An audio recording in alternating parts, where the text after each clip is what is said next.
Hi, everybody. Jeff here. It's in the parked car. I saw a post on LinkedIn today. I can't remember the name of the person because I got to go look up your name after I do this thing, but I do remember the topic. And the topic was teaching for tests. And you're talking about like educators and some of the problems with educators, and they're kind of want to leave education. And one of the criteria of that was, well, one of the key kind of pain points was having to teach for tests. And I want to talk about my background in doing that. This goes back 30 years.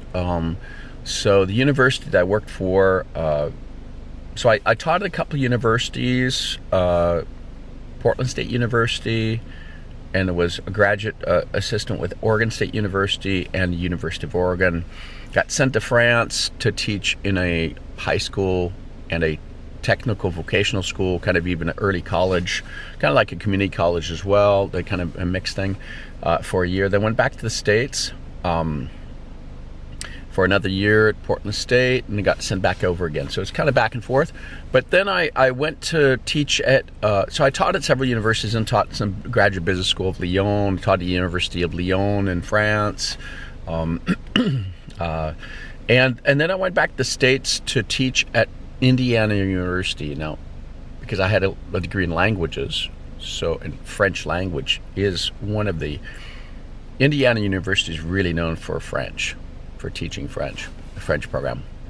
So I went there, and I remember the first semester, and this is 30 years ago, so, you know, people who are there have changed. I mean, those that are there now, I mean, and I was supposed to do a Creole language research assistantship because I was working in French Creole languages as well as French. And so what I did was I organized to get a teaching assistantship for French in view of getting the Creole research topic, or research assistant topic. So I'd had kind of this progressive research assistant to teaching assistantship kind of a possibility. They waited a year for me to come because I got married in the middle of this, so they pushed it a year. So I'd been around in France for 5 years and had published a lot and was pretty well known, at least in the French Creole community, at least for academics and all that. And I got there, you know, I had 3 opportunities. I think it was Boston University. They had an African language department, and then there was the French, the second language or the linguistics and second language program department at the University of Illinois at Champaign-Urbana, and there was Indiana. And I chose Indiana because it just had the reputation I was looking for, right? for French language and Creoles especially. So because they got a Creole language institute there too, or at least did. I think they still do. Again, 30 years ago.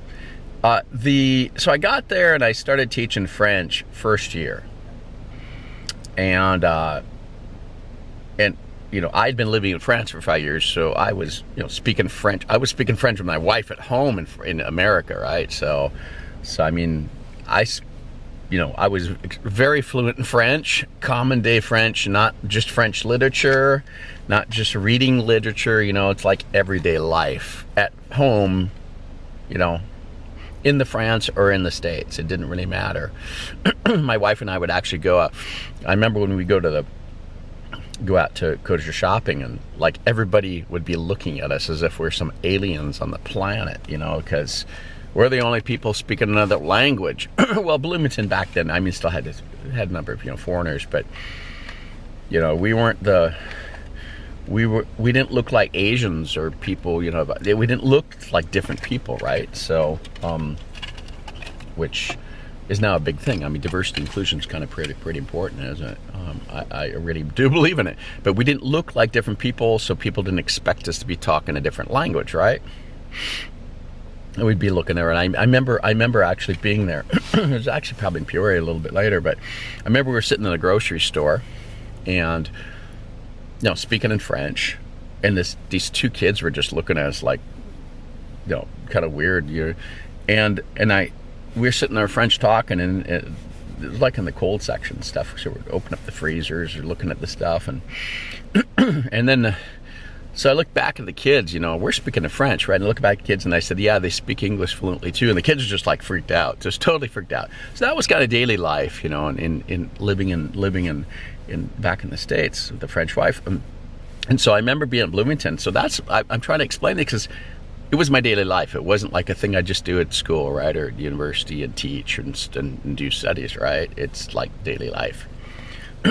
Flipping back and forth, code switching, just whatever.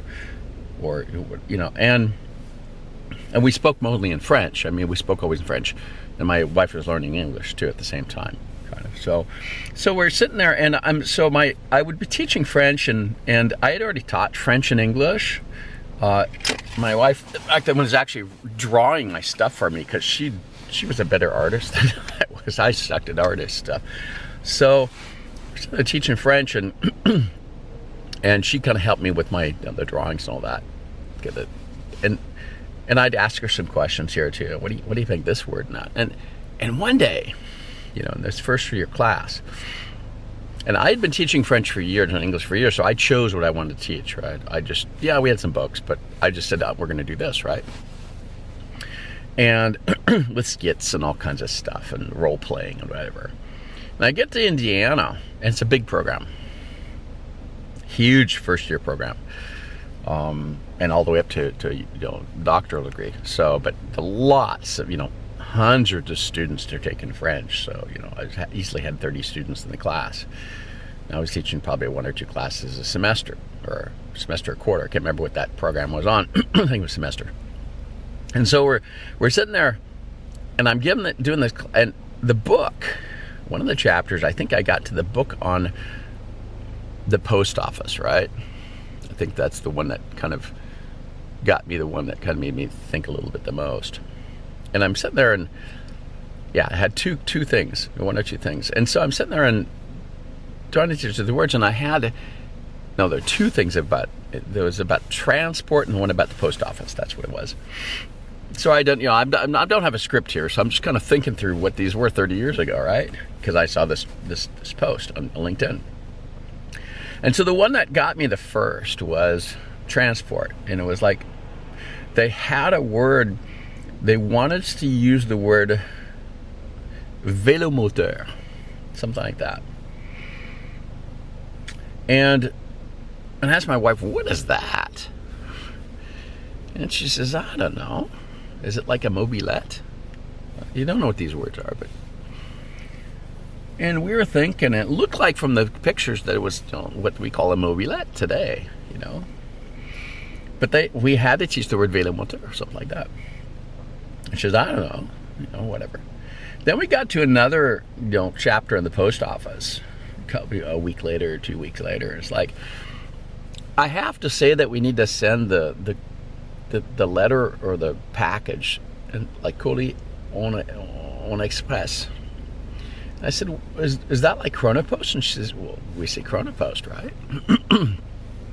Like UPS or FedEx or whatever, or USPS, the fast delivery. On Express, it makes sense, but it's not what we say, right? Not what we say in modern French. And so I talked to the director of the Creole Institute, who actually had been French. He was French.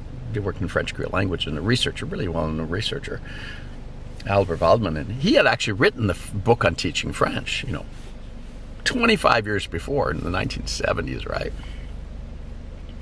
And we're sitting there, and I asked him, well, I said, all these words, there are a bunch of words in these chapters. I said, my wife doesn't even know what they are. And he knew my wife was French, right? They hired me to come because I had lived in France and I was married. They knew I waited to get married and stuff and to come, right? So I said, some of these words are just, she doesn't even know what it is, and she's 25 years old, right? So, and he says, well, we're revising the book. I said, well, you need to revise that book faster. You need to revise it faster. And I said, but he says, I'm not going to teach these words. because these words are not what we speak in common day or daily French.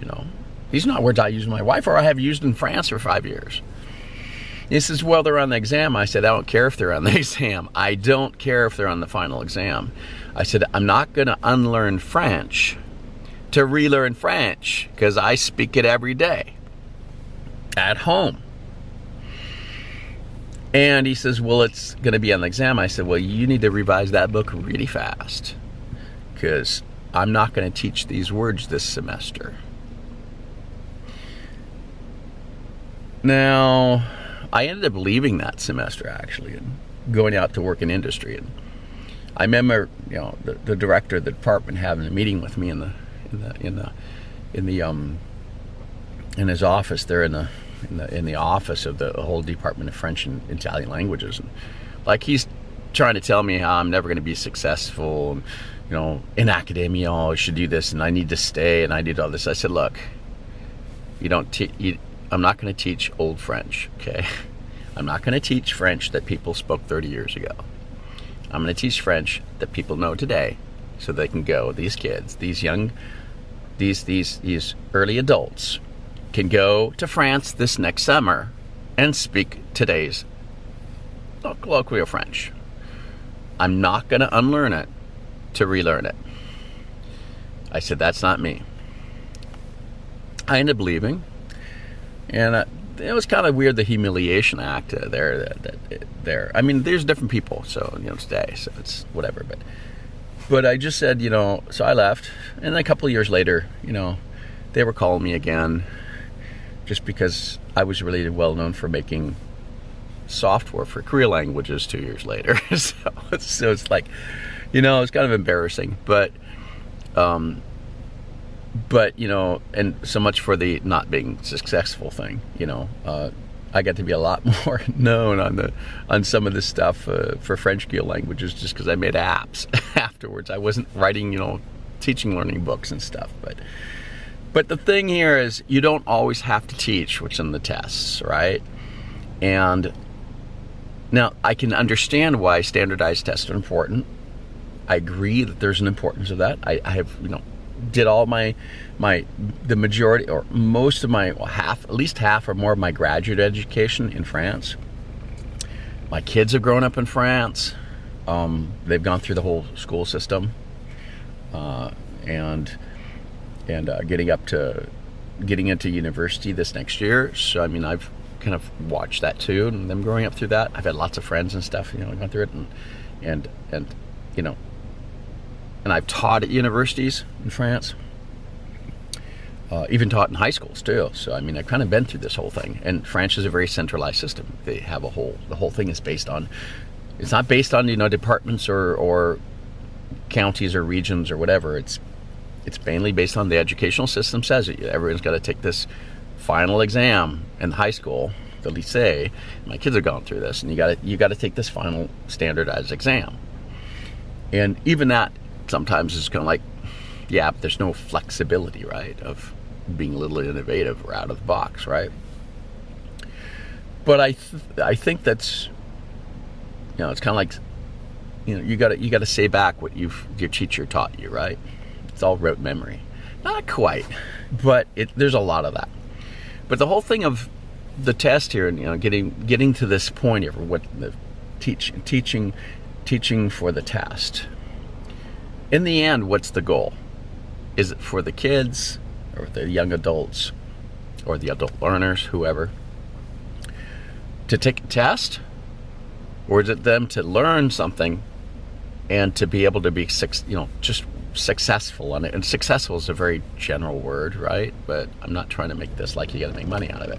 I'm just saying that you got to be successful in life, right? You're going to feel like you've flourished, you've done something, right? You've learned something, that learning has been advantageous and an advantage for you and all that. But if it's just to take a test, I work in a business, right? I work for a corporation, and we have to take like 10 to 12 mandatory, obligatory tests, these little online training sessions every year. And the same thing, right? And some of these are repeats, and like they change the tests every year, and it's like the same information. Very little information is new, but you got to take the test every year, the quiz, right?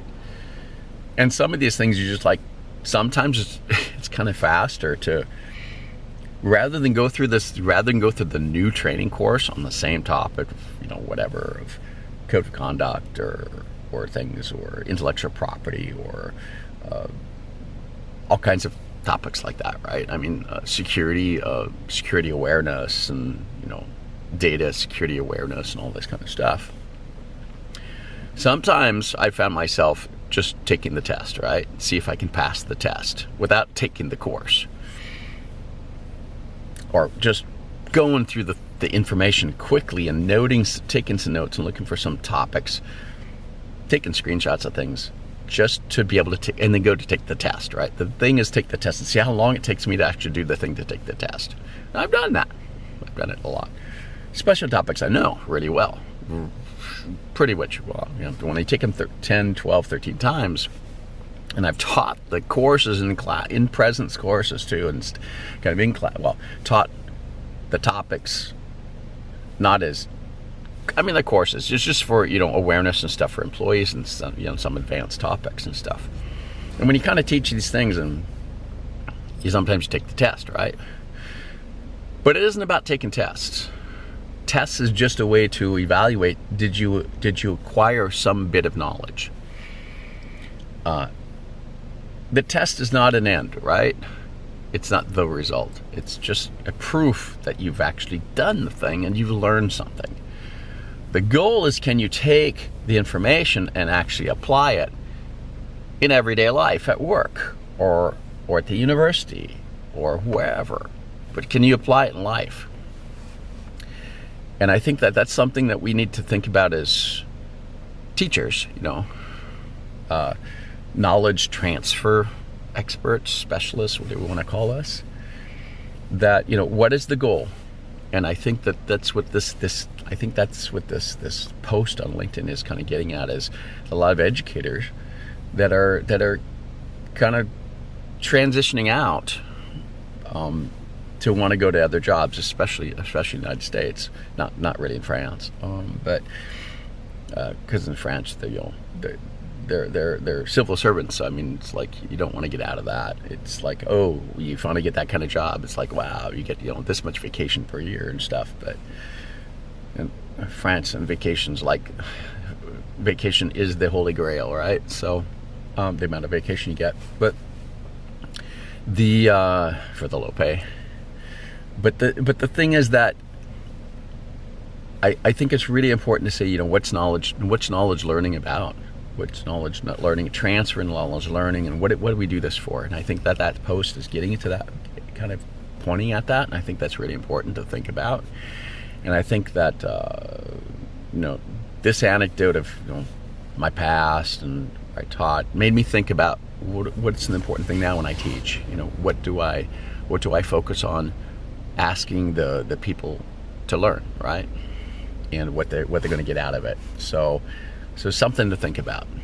So that's the thing. So knowledge and learning is not and teaching is not always to get people to pass the test, right? So thanks for listening today. Jeff out.